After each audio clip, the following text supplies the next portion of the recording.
Swayam Prabha. Digital India. Educated India.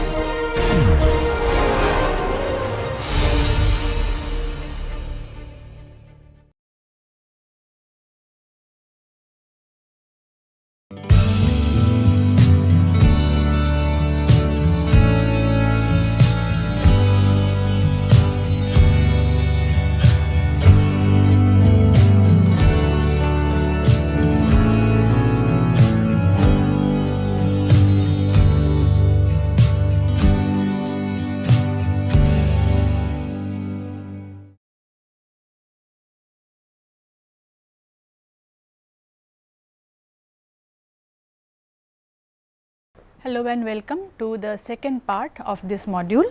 We are discussing image schema in this module, and so far we have seen what image schema is, what have been the historical background of this particular field, as to how the theories have come together, how various disciplines have converged upon the primary idea that certain experiences of our bodily experiences, physical experiences with respect to space and objects in space, and how we experience various perceptual interactions with the environment and so on, can be actually represented in a schematic way, probably is represented in a schematic way in the human mind.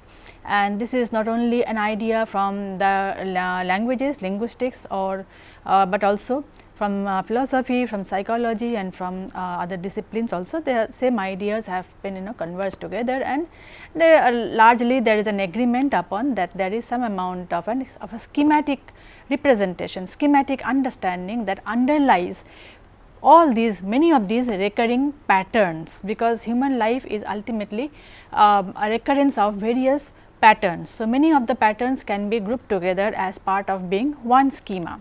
So, for example, one of the most important and most productive image schema is that of a container image schema, and then there is source, path, goal. So, various kinds of movements of objects in space can be understood in terms of a path schema, source, path and goal schema, and so on.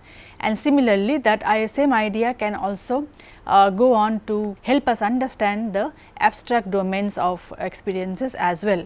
So, starting from the physical embodied experiences of physical relationship with the objects to the complex understanding of abstract domains, so and so on and so forth. So, we have already looked at the definitional aspects, the historical aspects, and of course, we have discussed some of the most commonly utilized image schema so far.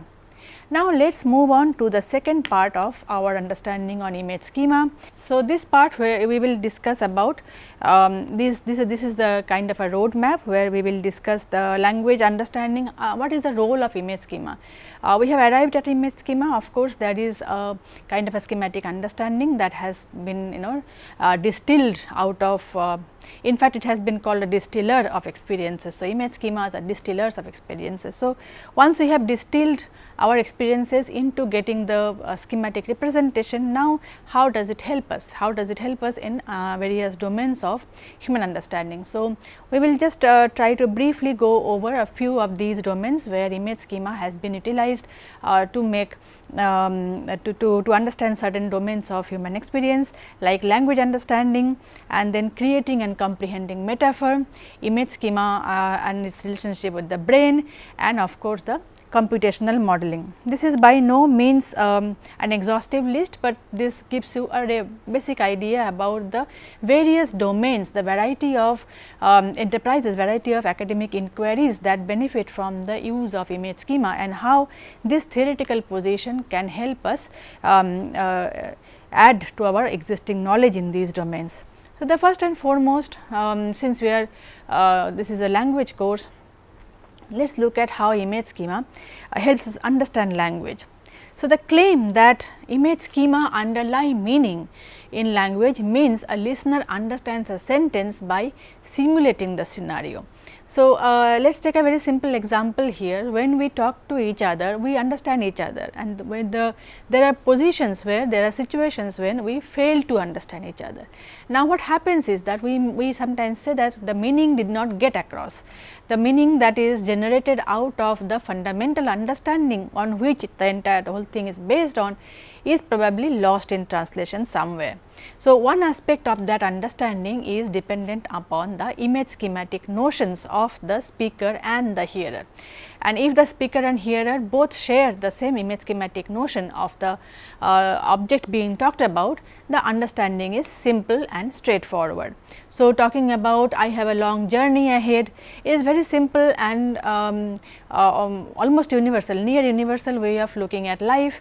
If to talk about life, we have already seen in metaphor that life is often talked about in terms of a journey. So, what is happening here is I am looking at, I am creating my sentential output, the linguistic output to talk about my life by using the image schema of a journey. So, there is a source, path and goal image schema. So, this is the schema that we are using, and the other person, the hearer, also has the same schematic understanding to map the sentence on. So, basically if you have the same image schema, if you are able to fathom the image schema, then you are able to simulate that scenario, as in what is exactly happening.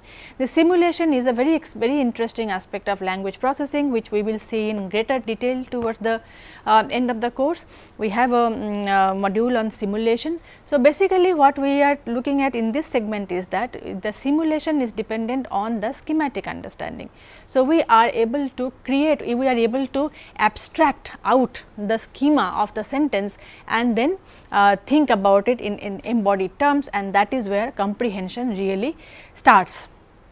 So, a lot of studies have actually taken place, as I have said we will discuss it in greater detail, but a lot of data from to underlining the use of image schema in creating simulation while understanding language. This comes from the domain of what we call psycholinguistics. So, psycholinguistics typically looks at processing of language, not simply speaking and hearing, but processing as in what happens when we either comprehend or produce a sentence or a word or any aspect of language. So, what happens simultaneously, what are the psychological reality of understanding language, of processing language, as well as the neuronal reality. So, a large chunk of studies actually used sentences like this: he hammered the nail into the wall, and then you can also have a comparative sentence, he hammered the nail onto the floor. Now, both of these sentences basically mean almost the same thing, except that the orientation of the nail is different. So, what the speaker and the hearer are simulating in this particular case, if they match, then there is a smooth understanding of the scenario, but if there is the schema does not match, then there will be a problem. So, the results from a large number of studies using this kind of language pair, this kind of sentence pairs have shown that people actually create an image schematic nature of the event. So, we create an image schematic nature of the event in our brain. Basically, we activate the image schema, so to say, because the schema is already there, because of the embodied experiences throughout our life, which has seen this recurring pattern already. So, we are basically activating that schema, and as a result of which we are even though we are activating the schema, even though it is not explicitly mentioned in the sentence. All we need in this sentence to create the schema is into the wall, and on the other hand on the floor. These are the cues that activate the schema even when nothing about the schema is talked about on the surface. The linguistic output does not mention it anyway. So, this is one area of use of image schema, and how image schema and simulation go hand in hand, and why they are important in terms of language processing. Similarly, we have already looked at metaphor, how metaphors are created and how metaphors are understood. We have already seen that metaphors are primarily cross frame mapping. So, one frame of a concrete experience and an embodied physical lived experience is mapped onto another domain, which is somewhat similar, which is in the domain of abstract domain, which is understood through the concrete domain, and then thereby we get the metaphor. So, life is a journey. as we have already seen. So, what is happening here is how do we map one frame onto another is basically dependent on the shared image schema of these two frames. So, basically when we think about life, when we understand life, you take any particular aspect of life, there is a beginning, there is a journey, there are points on that journey. So, there are milestones of various ages, various achievements and various kinds of so to say segments of life, childhood and then adolescence and adulthood and so on and so forth. You can have your own way of segmenting the entire life into various meaningful segment, whatever is meaningful for us.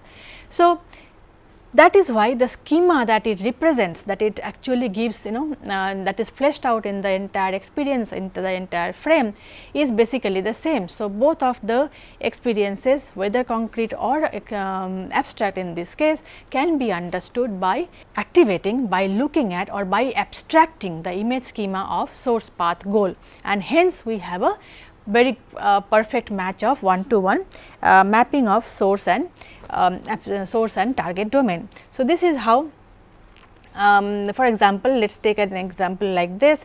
Categories are containers. Remember when we talked about frame, talked about metaphor, metaphors are represented as x is y or a is b or whatever. So, basically frame A is equal to frame B, x is y.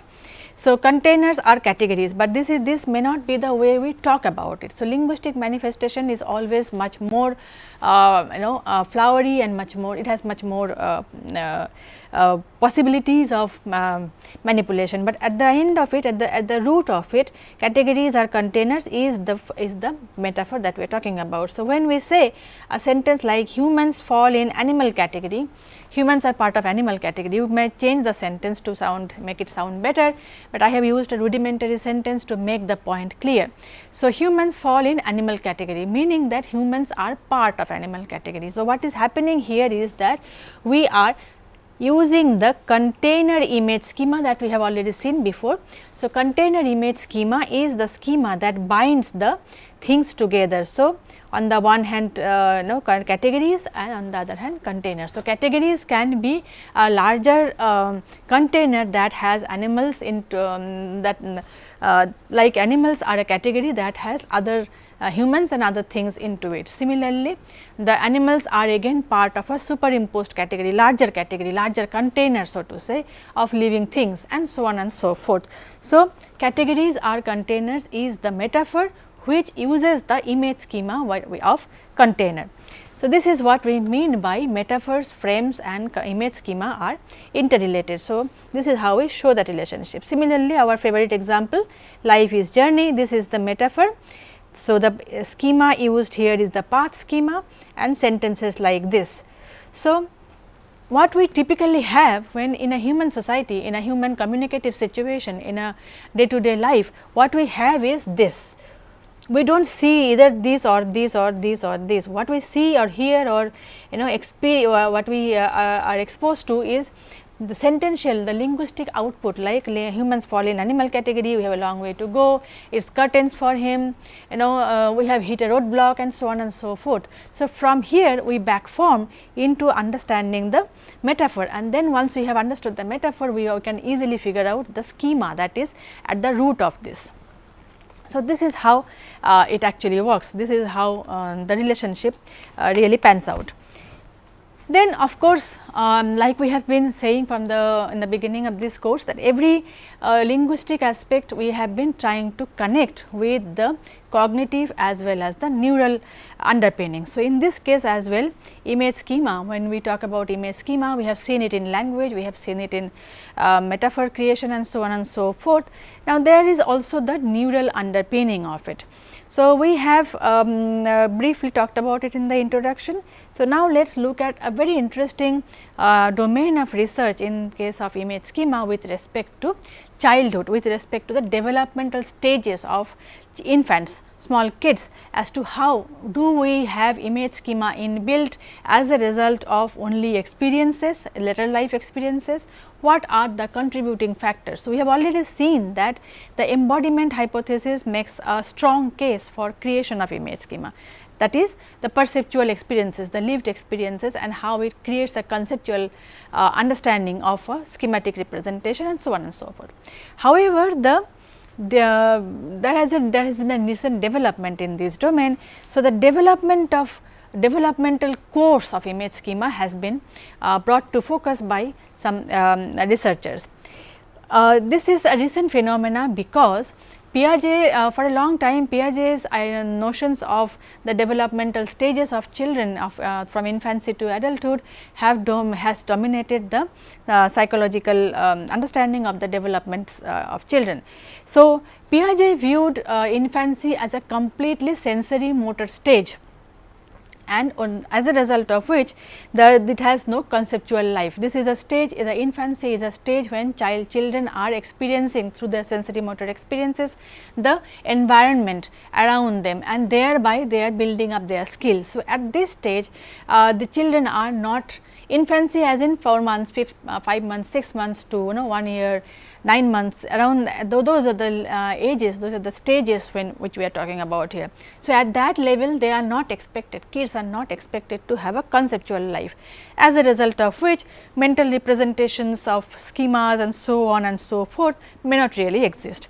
However, in recent time it has been found out that kids are small children as small as 4 months or 6 months are actually capable of having higher order cognitive functions. There have been a large amount of studies and large amount of data that has come out of it from the first year of a child's life. Even before the child is 1 year old, there have been studies that show that higher order cognitive functions are possible. Now, higher order cognitive functions cannot be possible without a conceptual life, without having some amount of mental representation of various things.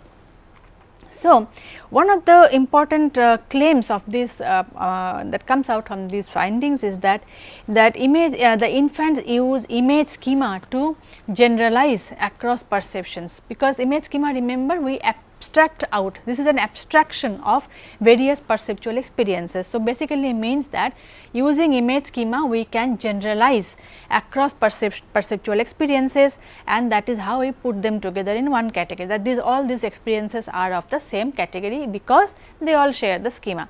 Similar findings have been reported by researchers working on infants in the first year of life. So, what are those things? Let us see a bit in detail. So, these are called pre-verbal concepts. So, the kids, the children that have been studied have taken part in many experiments, and which has given us the idea that children actually have some amount of some concepts that already exists by the time, even before they are 1 year of 1 year of age. So, these concepts are called pre-verbal concept, plainly because the verbal stage has not started. Kids are still children before 1 year are not able to speak in proper, they are not yet speaking the language as they will do in later stages. So, that is why it is called pre-verbal concepts. Now, the fact that children have been found to be having some amount of conceptual understanding, some amount of conceptual storage, some amount of schematic notions means that certain things are probably primitives as in foundational aspects of human thought. In fact, very exciting research is still going on about neonatal and very small children, and there are also hypotheses that probably some of these things are are really primitives in the sense that we are born with it, but it's still the work is still going on in that domain. So, but largely these pre-verbal concepts in humans point to the possibility that there are certain primitives and foundational aspects of human thought, which probably includes image schematic understanding. And why is pre-verbal concepts very interesting to study is not only because it is we can then think of how the human mind is actually so to say coded, what are we born with, what are the primary tools that we are born with, but at the same time it also shows us that as this takes pre-verbal stage takes us to a particular phase in time, phase in developmental in a developmental phase of humans when both culture and language have not had much opportunity to shape those ideas. Till now we have been talking about how language, how various structures of language actually impacts the way we look at life, how it probably has some amount of influence on the way cognitive functions actually work. Simultaneously, we have also looked at the socio-cultural realities of various communities and how they differ, and so on and so forth. So, the linguistic output and the intermixing of cultural input from that and so on and so forth probably has a some amount of modulating effect on cognitive mechanism, and that is exactly why we need to look at the pre-verbal stage, the infancy of children, to see what are the concepts that we are probably born with even before they have been influenced by either language or culture, or you name it, whatever is there. So, what are the foundational aspects of human thought? This is why it is important, and also these concepts actually are creating the entry point to language understanding. So, if the child has been born with some amount of foundational aspects of the schematic understanding, and obviously it grows as the child grows simultaneously along with the age, and then as the child starts learning language, this helps us, this act as an entry point to language understanding, because language as it is spoken in the surroundings is already fixed, it is already there, it already has its own structure, has its own conceptualization pattern, and so on and so forth. So, the child, by the time he or she starts to speak, by the time he or she makes an entry into that domain of language, he already has certain concepts in place. In fact, very interesting studies on barn owl has been carried out, as well as alongside human children, to see what are how those developments might actually be occurring. But those are of course outside the scope of this course.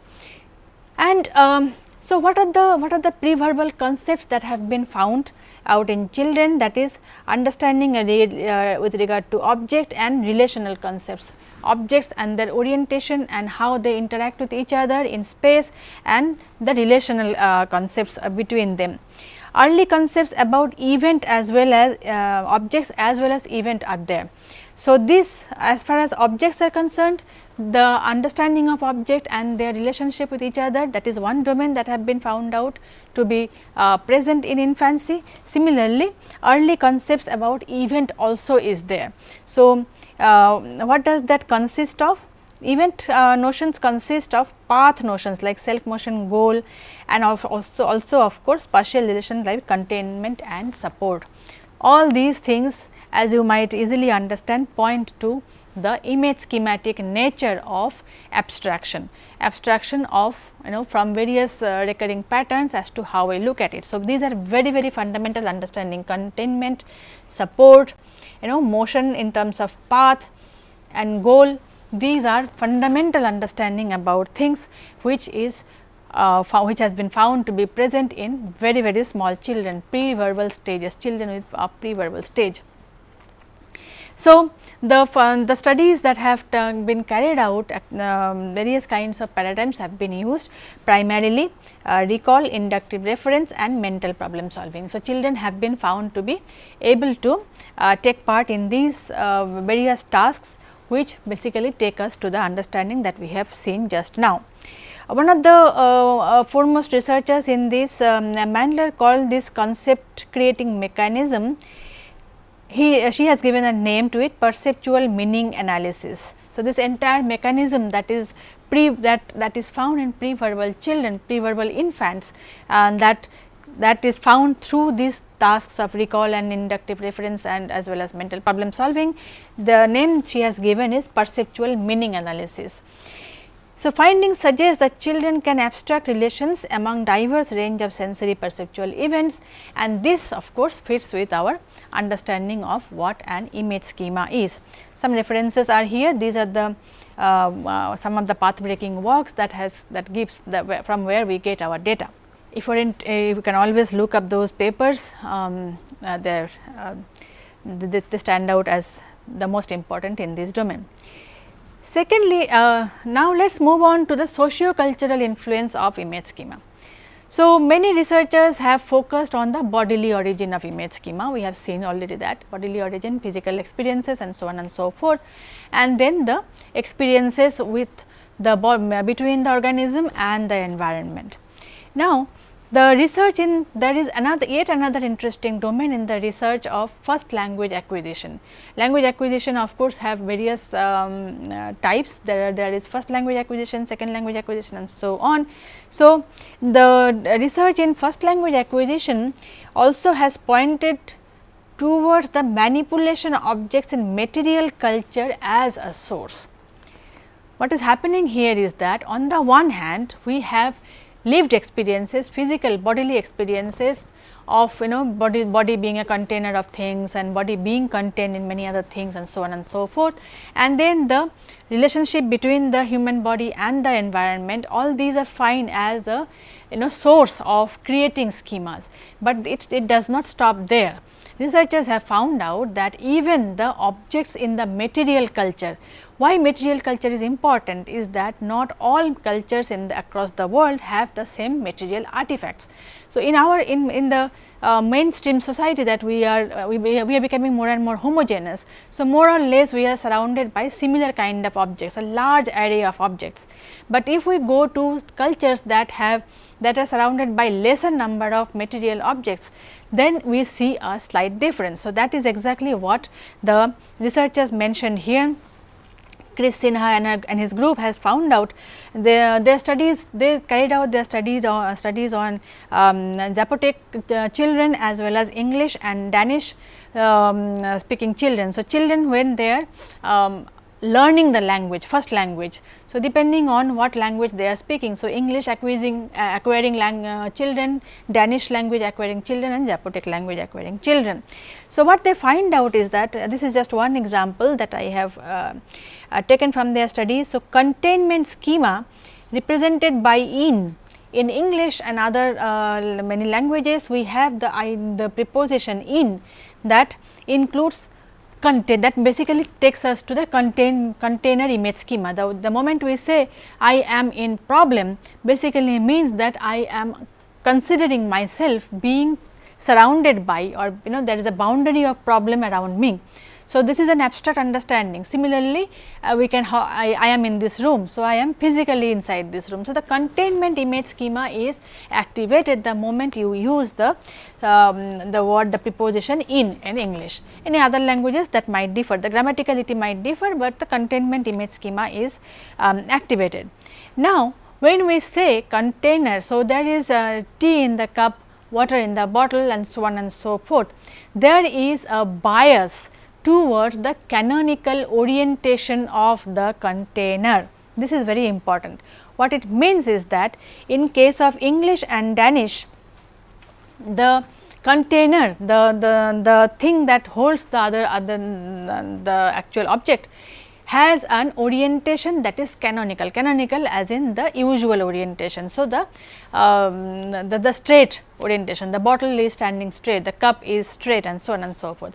This can also have a reverse orientation like the upside down orientation. So, the cup can be upside down, the bottle can be upside down, the box can be upside down and so on and so forth. But in case of English and Danish language, the containment image schema, container image schema represented by in typically has a bias towards the canonical orientation of the container. What Sinha and his group found out is that this is not the case with Zapotec children.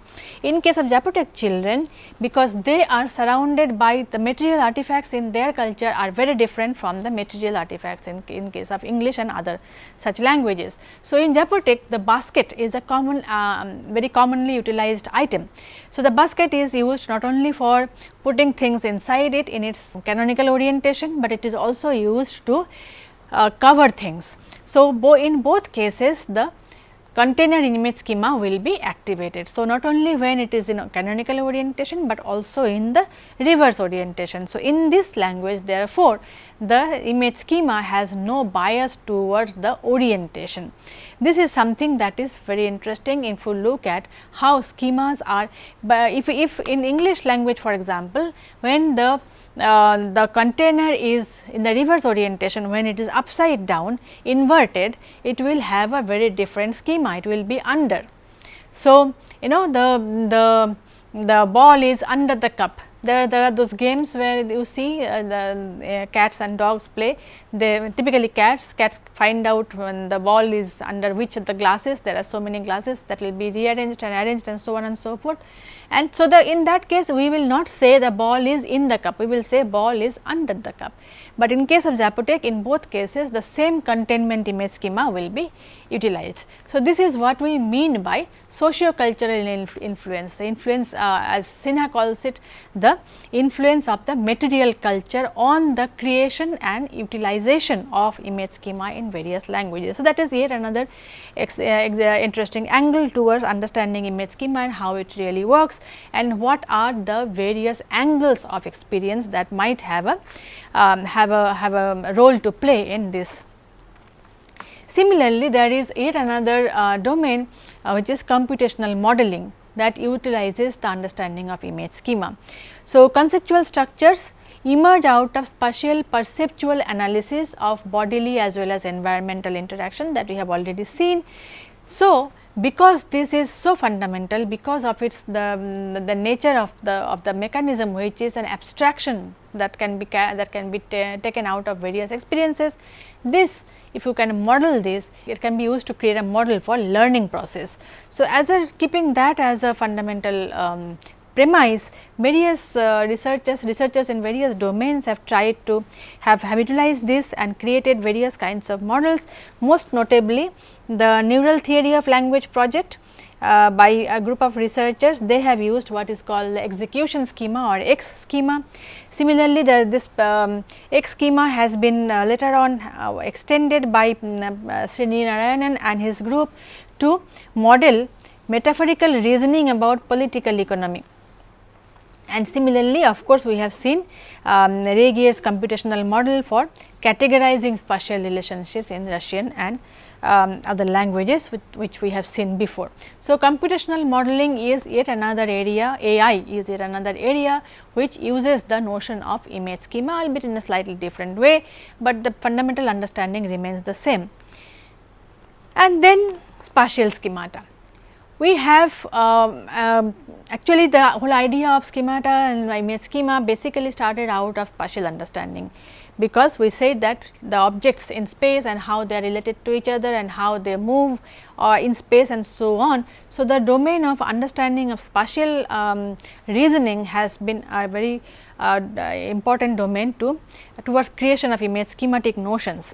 So, let us move on to the spatial schemata, notions of spatial schemata. So, spatial representation refers to, what does it refer to? It refers to geometric properties of objects and the relationship between them, how one object looks, what are the orientations and functions, and then how are those things related to each other. This information about objects and their orientation and so on and so forth is arrived at through our senses, through various senses, primarily the modalities of vision, audition and haptic. Haptic is touch. So, we see and then we hear, we will see it in detail a little while.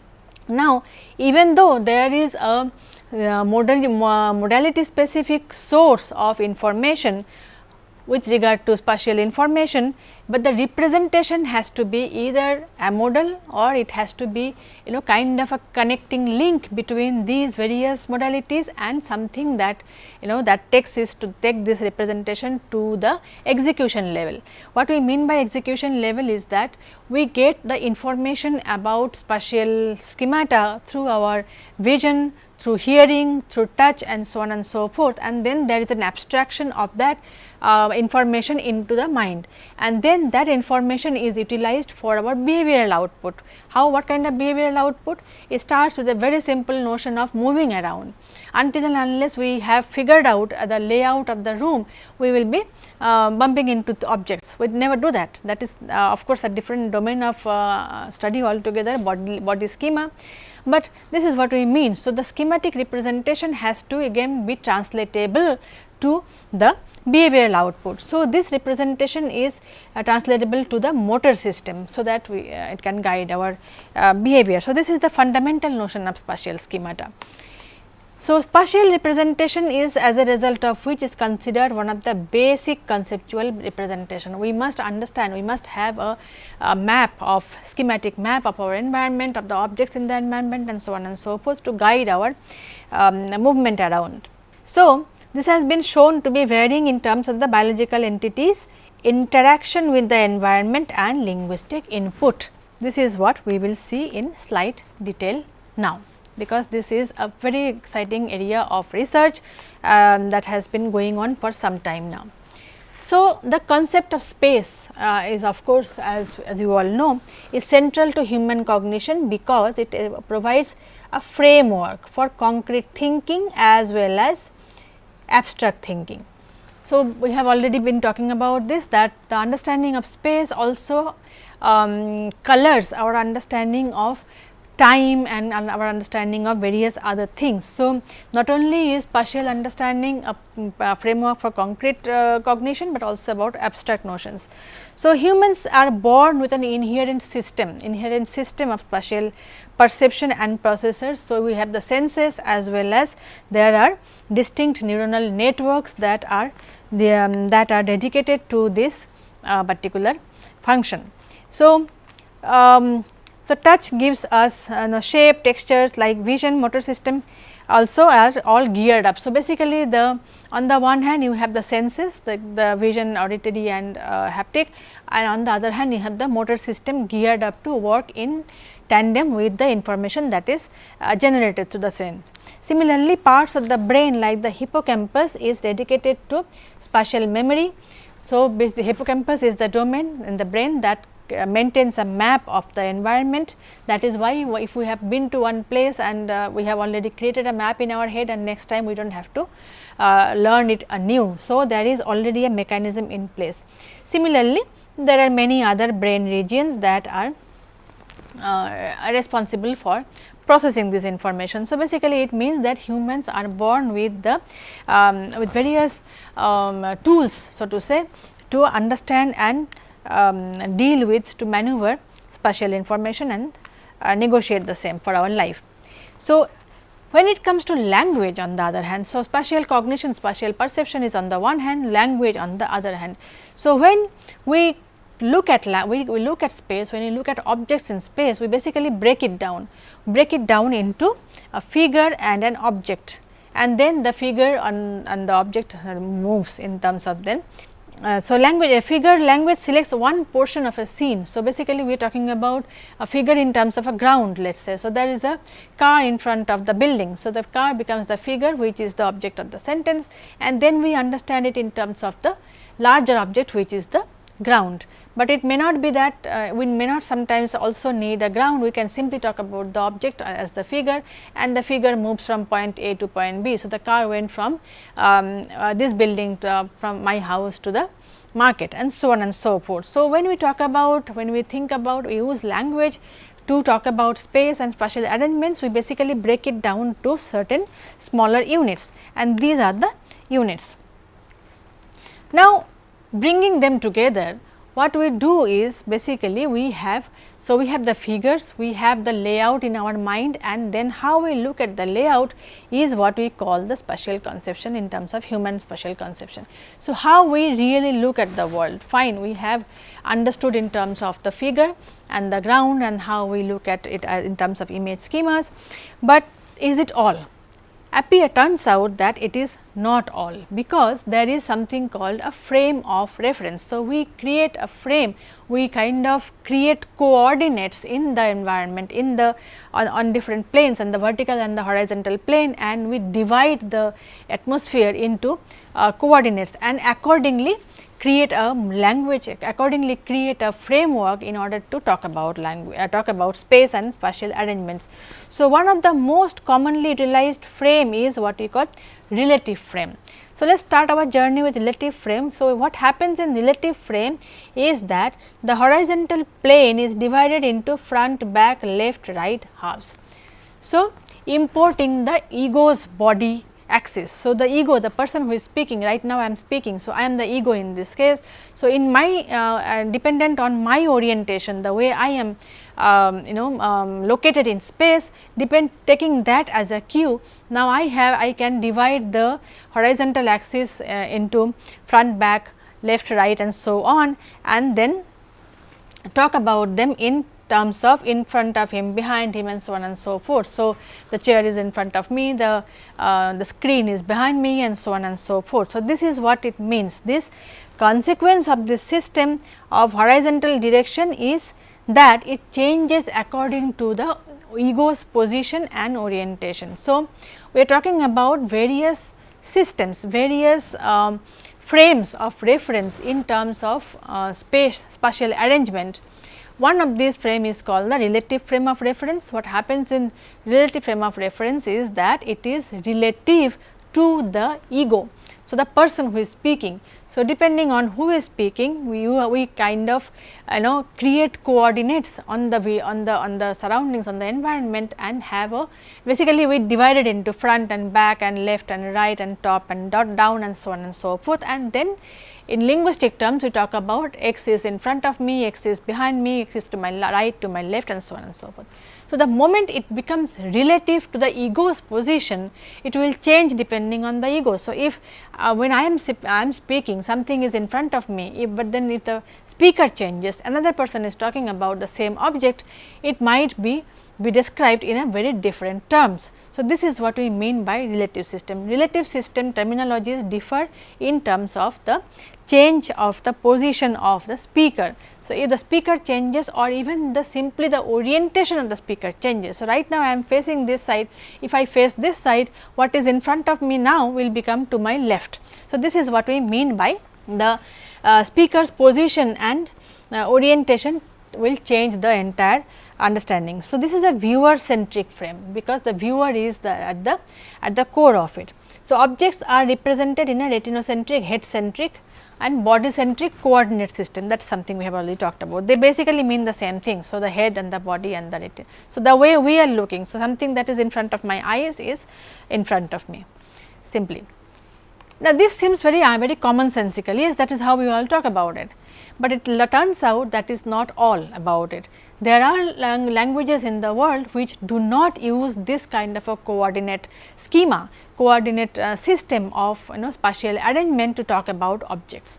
There are languages which use what we call an absolute system. Absolute system is when the orientation and the location of objects depend on some fixed coordinates, something like north, south, east and west, the cardinal directions that we use in case of English language.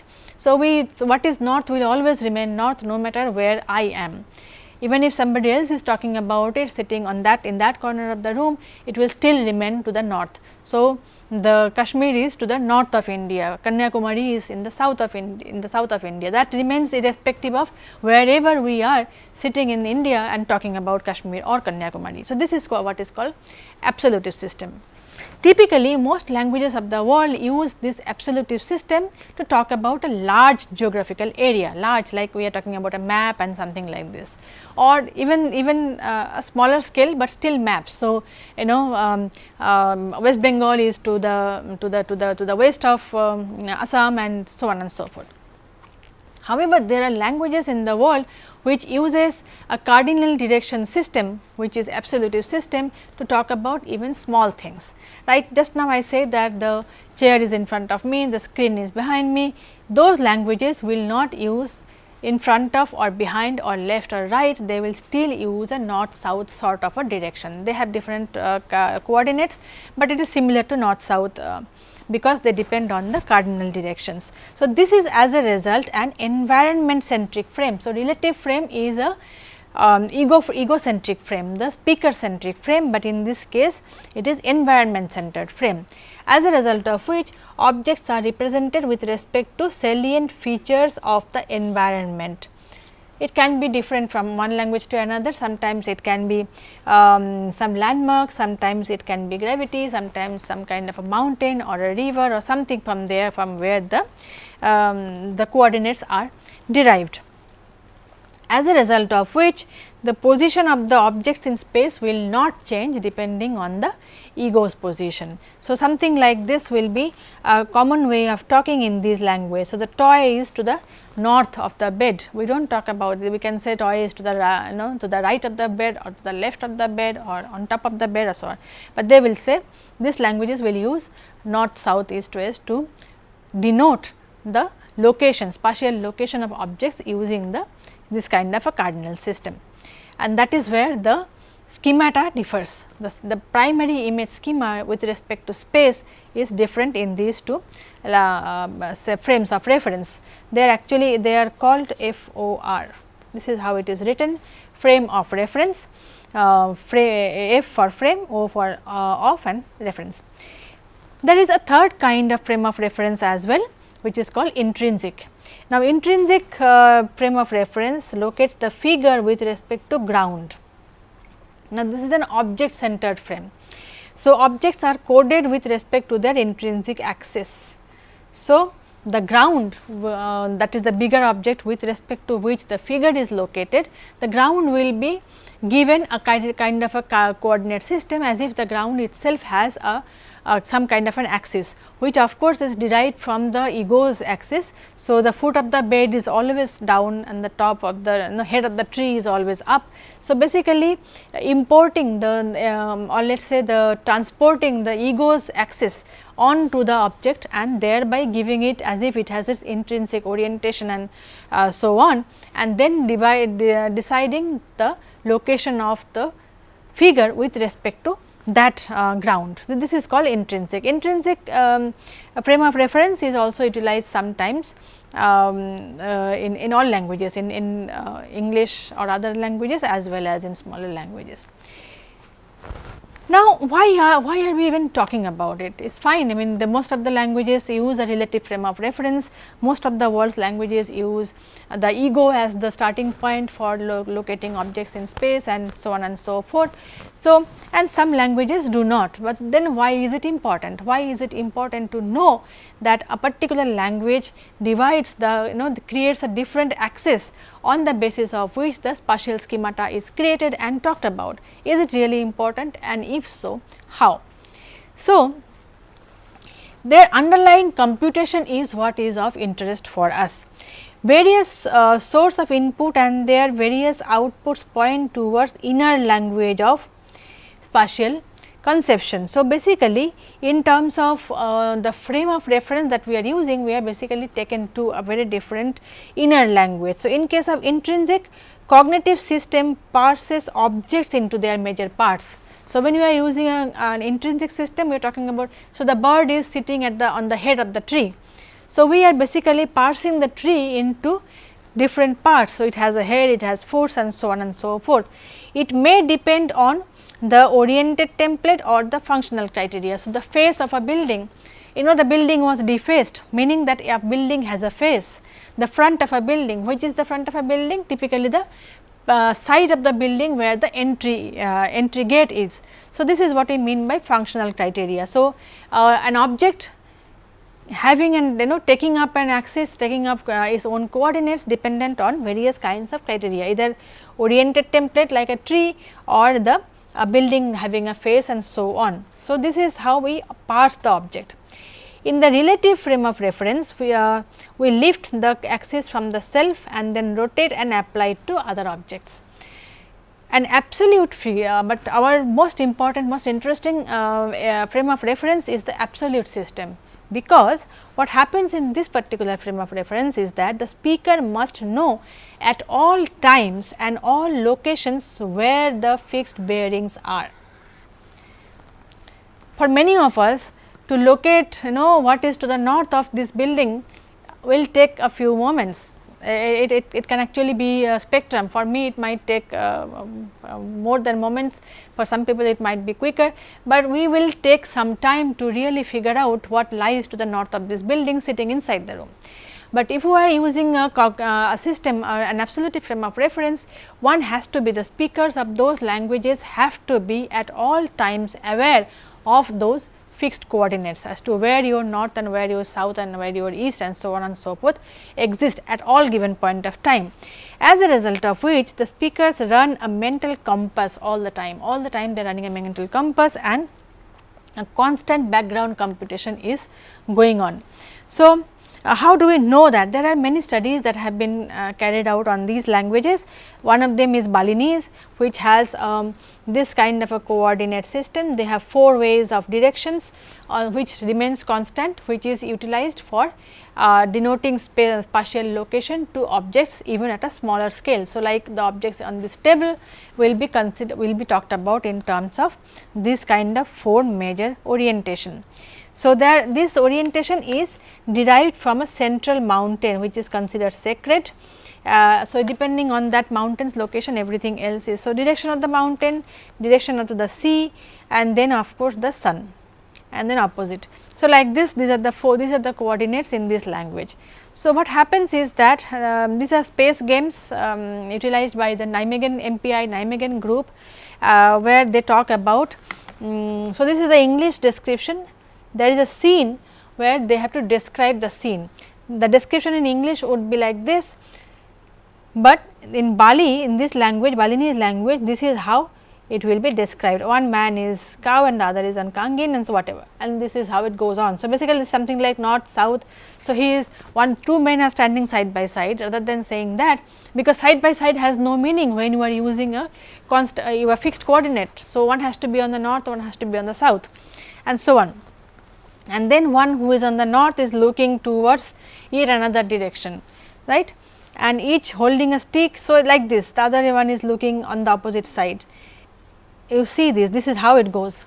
Even on a small scale, a person standing, 2 people standing next to each other and holding a stick in each of their hands, looking on the opposite direction will be described using this kind of a coordinate. So, this is what we mean being constantly aware of the coordinates all the time.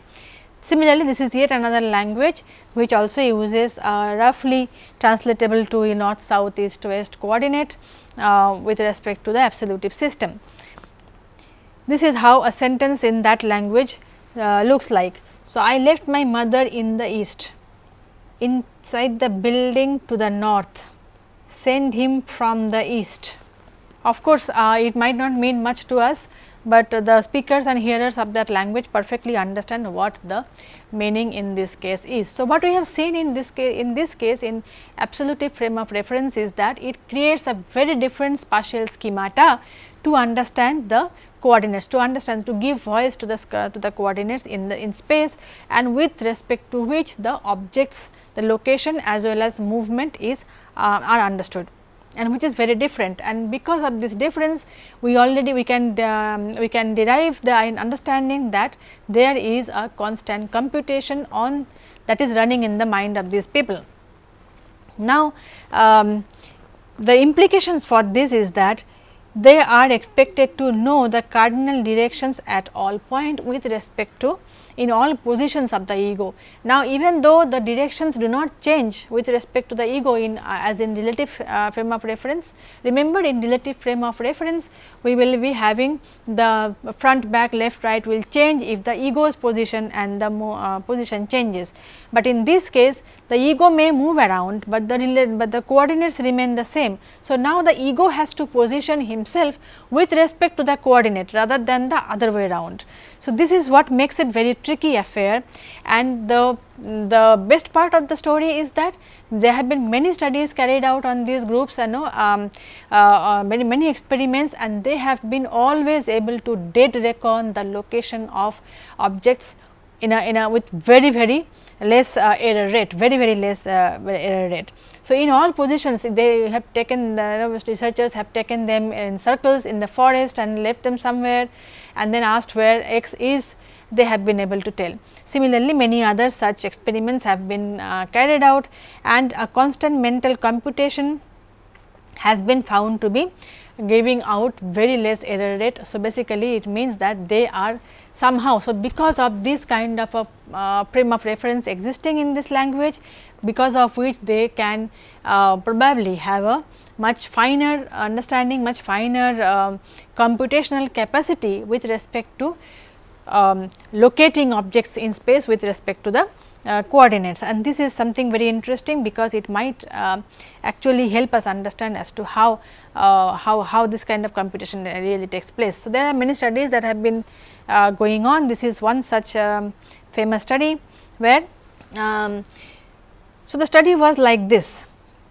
First the subjects were facing north and they were taken to a room and there were these two tables, right, and then this is how the objects were. There is this object on the left and this is on the right. The subject is facing like this way now.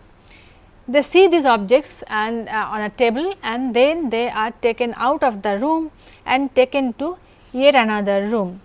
Now, the crucial manipulation here is that the room on this side, when they are coming into this room, the tables are on this part of the room, as a result of which now when the subject comes into this room and faces the table, he is actually facing south. So, in the previous room he was facing north, this room he is facing south, and then they were asked to pick up that table which has the same arrangement of the objects they saw in the previous room. So, in the previous room they saw this table where the black object was on to the left of the white object, that is for us if we speak in English. So, if we come back to this room and then now we face these two tables, for us this is the table that represents the previous table, that matches with the previous table.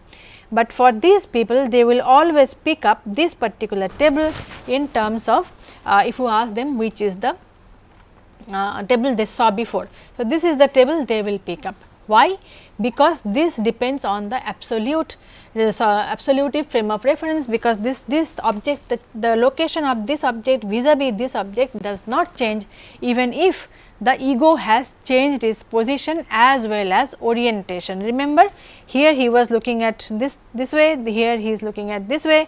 However, it will change only if you are deriving the location of the object with respect to yourself, the ego, the viewer, but that is not happening in this particular case. So, all the absolutist speakers have always gone for this solution rather than this solution. This will be the solution picked up by a speaker of an English language, for example, or a Hindi, or many of these languages. However, this is what it means. This is what how experimentally we researchers have been able to show what it actually means to have an absolute frame of reference. So, this table is the same as this table because they are in terms of the cardinal directions, their position has not changed. Similarly, similar mechanism has been utilized, similar logic has been also utilized to check the absolute frame of reference people carrying out non-linguistic tasks. So, here they are not using language at all, they are not using the terms for those spatial arrangements, they are simply carrying out a task that requires them to understand, identify and accordingly place objects in space, and this is where we see the relationship of the spatial language on the spatial cognition. So, there is a lot of study, there has been a lot of study still going on as to whether the language actually shapes the cognition in this particular domain. So, does your spatial language change your spatial cognition or not?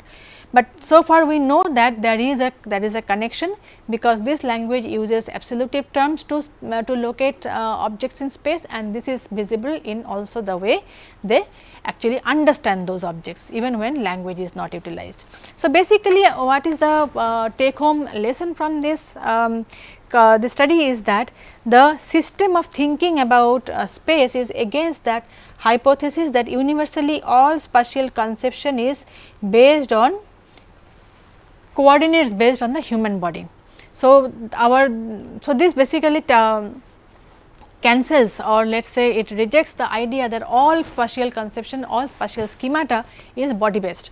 It is not always body based. In fact, there are various kinds of other centric coordinates that are also there, which are perfectly usable, and they are used in spatial cognition. So the computing device does not alone determine the cognitive architecture, which means that linguistic diversity aligns with cognitive diversity, because there is a diversity in terms of how you talk about space, how you talk about objects in space, you are also thinking of them differently. So probably there are different coordinates, probably there are different ways of creating that schemata in terms of image schema as far as space is concerned. So spatial tasks have results from spatial tasks have shown us this particular aspect of the schemata with respect to spatial cognition. So this is what we had in terms of image schema. Image schema, the description, the analysis, and its usage in various domains of research and so on. So here we also have some supplementary material.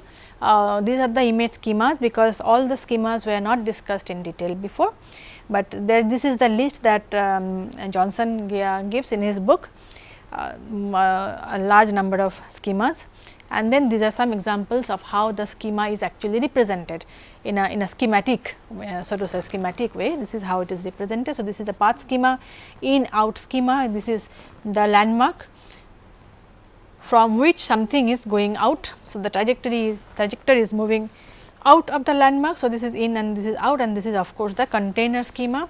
Interior, this object is inside. So x, this is in the container. So there is an interior, there is an exterior, and there is a boundary, and so on. So this is how schemas are represented in literature, and these are the references. Thank you.